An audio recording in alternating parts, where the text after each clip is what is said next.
പ്രേക്ഷകരുടെ ശ്രദ്ധയ്ക്ക് Kerala vision cable നെറ്റ്വർക്കിൽ ഫ്ലവേഴ്സ് ഇനി മുതൽ ചാനൽ നമ്പർ 10-ലായിരിക്കും ലഭ്യമാകുക. പ്രേക്ഷകർ സദയം സഹകരിച്ചാലും. തൃശൂരിനെ കിടിലം കൊള്ളിക്കാൻ പുലികൾ ഒരുങ്ങുന്നു. പുലിക്കളിക്കുള്ള ചായക്കൂട്ട് തയ്യാറാക്കലും വിവിധ ദേശങ്ങളുടെ ചമയപ്രദർശനവും തുടങ്ങി. മറ്റന്നാളാണ് ഓണാഘോഷങ്ങൾക്ക് സമാപനം കുറിച്ച് നഗരത്തിൽ പുലികൾ ഇറങ്ങുന്നത്.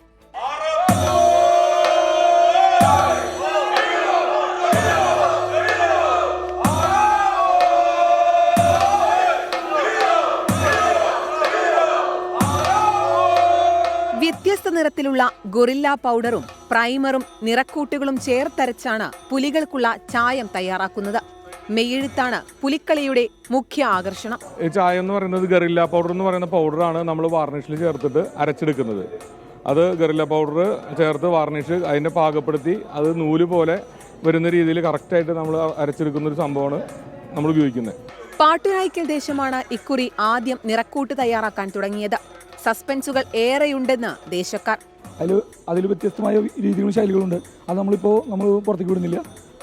അതെ, തീർച്ചയായും അത് സർപ്രൈസ് ആയിരിക്കും. ഒരു ചെറിയ മത്സര സ്വഭാവം നമ്മുടെ കയ്യിലുണ്ടല്ലോ സ്വാഭാവികമായിട്ട്. പിന്നെ ഓണത്തിന് എല്ലാവരും സംയുക്തമായുള്ള ഒരു ആഘോഷമാണ്. അപ്പോൾ അതുകൊണ്ട് എല്ലാ ദേശങ്ങളിലും വ്യത്യസ്തമായ അതിൽ നിന്ന് പ്രത്യേക ചെറിയ വ്യത്യസ്തതയോടുകൂടി നമ്മൾ ഇറങ്ങും. വരയൻപുലി, ചെമ്പുലി, കരിമ്പുലി തുടങ്ങി പെൺപുലികൾ വരെ ഇത്തവണ തൃശൂരിന്റെ തെരുവീഥികൾ കീഴടക്കും. 7 ടീമുകളാണ് മത്സര രംഗത്തുള്ളത്. 24 തൃശൂർ.